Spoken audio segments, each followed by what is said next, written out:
যুদ্ধের পরিস্থিতিতে ভারতবর্ষের পাশাপাশি আসানসোলও কিন্তু গ্যাসের সংকট দেখা দিয়েছে এবং আজকে আসানসোল জেলা হাসপাতালেও কিন্তু ঠিক একই ছবি ধরা পড়লো।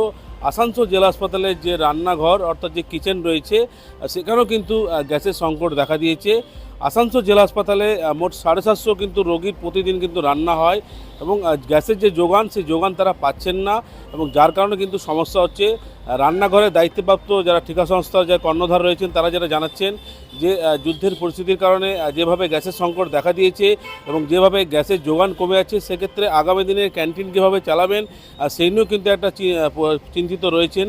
তবে এই মুহূর্তে কিন্তু আসানসোল জেলা হাসপাতালে 750 রোগীর রান্না হয় প্রতিদিন কিন্তু একটি সিলিন্ডার ব্যবহার হয়, অর্থাৎ মাসে 30টি সিলিন্ডার লাগে। তবে এই মুহূর্তে হাসপাতালে যা চিত্র সে দেখা যাচ্ছে যে সিলিন্ডার পাচ্ছেন না, বা যখন সিলিন্ডার পাওয়া যাচ্ছে যেটা 1500 বা 1800 টাকা দাম সেটা 3000 টাকা নেওয়া হচ্ছে, চড়া দামে নেওয়া হচ্ছে, এমনটাই অভিযোগ তুলেছেন।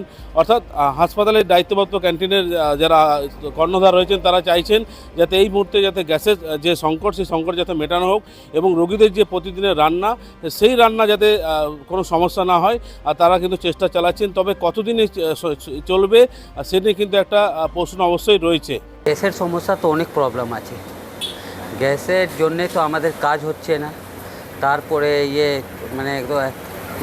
বলা হয় গ্যাসের জন্য গ্যাসটা ভালো করে ডেলিভারিও হয় না, গ্যাসের এত দাম বেড়ে গেছে, গরিব মানুষের অনেক অসুবিধা হয়। তোমাদের এখানে বেসিক্যালি রান্নাটা কাদের জন্য? রুগীদের জন্য হয়। টেনশন তোমাদের আছে? না, টেনশন তো থাকে, কীরকমভাবে সময়ে খাবার দেওয়া হোক রুগীদের। গ্যাস যদি ঠিকমতো না পাওয়া যায় তাহলে বন্ধ করতে হবে। কয়লার এত দাম হয়েছে, কয়লা তো সেরকমই বন্ধ হয়ে গেছে এখন। আপনার নাম? আমার নাম হলো রাজেশ প্রসাদ। আপনি কী করেন? খাবার দিয়ে রুগীদের সব রকম কাজ করা হয় এখানে। দেখুন, গ্যাসের যা সমস্যা, এইরকমভাবে গ্যাসটা চলতে চাইলে আমাদের রান্না বন্ধ করতে হবে। মেন কথা যে 700 থেকে 750 সিলিন্ডার আমাদের পেশেন্টের রান্না হয়, পরিষেবা না পাওয়া যায় তাহলে অবশ্যই বন্ধ করতে হবে। আমাদের মাসে 30টা থেকে 35টা আমার গ্যাস লাগে। এইভাবে চলতে গেলে কিচেনটা কী চলবে আর রুগীরা কী করে পরিষেবা পাবে, তাই নয়? এইটা আমার বক্তব্য। আশঙ্কা আছে বন্ধ হয় এখন আছে এবার কয়লা লাস্টে পর্যন্ত আমরা কয়লা পাবো না কাঠ পাবো সেটা তো সমস্যা না, কারণ কয়লার এত দাম বেড়ে যাচ্ছে, গ্যাসের থেকে কয়লার দাম বেশি। হ্যাঁ, এই হয়েছে ব্যাপার। আপনার নাম? আমার নাম মন্টু দাস। এখানে কী করেন আপনি? আমি এখানে রান্না করি। আসানসোল জেলা হাসপাতালের রান্নাঘরের পাশাপাশি যে বেসরকারি যে রেস্তোরাঁগুলো রয়েছে সেতেও কিন্তু সমস্যা দেখা দিয়েছে গ্যাস সিলিন্ডারে। আসানসোলের বিভিন্ন রেস্তোরাঁ কিন্তু দেখা গেল যে গ্যাস সিলিন্ডারে কিন্তু অভাব তারা অর্থাৎ পাওয়া যাচ্ছে না, যার কারণে কিন্তু সমস্যা হচ্ছে।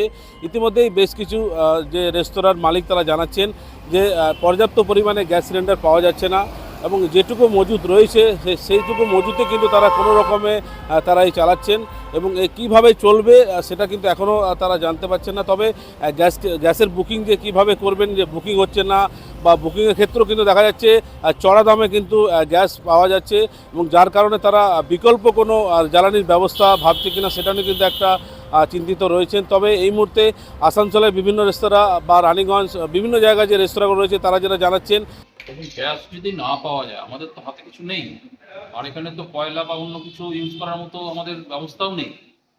গ্যাস না পাওয়া গেলেও তো সেটা স্বাভাবিকভাবে বন্ধ হয়ে যাবে। আমরা কীভাবে কোথা থেকে জোগাড় করবো? আপনি অলরেডি 1500 টাকা 1800 টাকা সিলিন্ডার 3-এর উপর চাই, 3000-এর উপর চাইছে। আপনার নাম? আমার নাম অসীম। গ্যাসের খুব একটু প্রবলেম দেখা দিয়েছে এই যুদ্ধের জন্য।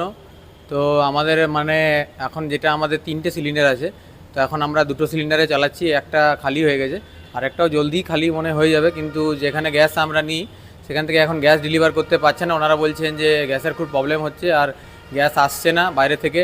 তাই জন্য আমাদের এখন একটা সিলিন্ডারে একদিকটা আর আরেকটা সিলিন্ডার করে অন্যরকমের চালাতে হচ্ছে, কারণ যেমন অনেকজন আমাদের স্টাফও আছে, সেটাও আমাদের দেখতে হচ্ছে। আমাদের মালিকদেরকেও পয়সাটা হবে তবে না আমাদেরকে ধরুন পয়সাটা দেবেন। তো মেন কথা হলো কি সিলিন্ডারের প্রবলেমটা একটু খুব দেখা দিয়েছে আমাদের। বলছি এরকম চলতে থাকলে তো কি বন্ধ হয়ে যাওয়ার সম্ভব আছে? এরকম যদি চলতে থাকে তো সম্ভাবনাটা তো রয়ে যাচ্ছে, কিন্তু আমরা চেষ্টা করছি যাতে এটা জলদি যুদ্ধটা থেমে গিয়ে সব নর্মাল হয়ে যাক, এটাই কামনা করছি আমরা সবাই, যাতে সরকার ঠিকঠাক করে কাজটা চলতে থাকে আর সবাই এখানে আসানসোল কফি হাউসে আসতে পারে। এখন কি গ্যাস বুকিং করতে পারছে না বা পাওয়া না, গ্যাস পাওয়া যাচ্ছে না। যারা ডেলিভারি করছে তারা বলছে এখন গ্যাসটা অ্যাভেলেবেল নেই ঠিকঠাকভাবে, নিতে হলে অনেক নিতে হবে বা গ্যাস ডেলিভারি ঠিকভাবে করতে পারছেন ওনারা, বলছে এখন অ্যাভেলেবেল নেই, আপাতত খালি হয়ে গেছে বলছে এখন, যেটাই বলছে। যে পরিমাণ গ্যাস সিলিন্ডার মজুদ রয়েছে আর তাতে কোনো রকমে তারা রান্নাবান্না বা যে ইয়ে করছেন। তবে যদি এই ধরনের পরিস্থিতি চলতে থাকে তাহলে আগামী দিনে কিভাবে চালাবেন বা রেস্তোরাঁ বা হোটেল বন্ধ হয়ে যেতে পারে এমনটা আশঙ্কায় ভুগছেন কিন্তু হোটেল মালিকরা।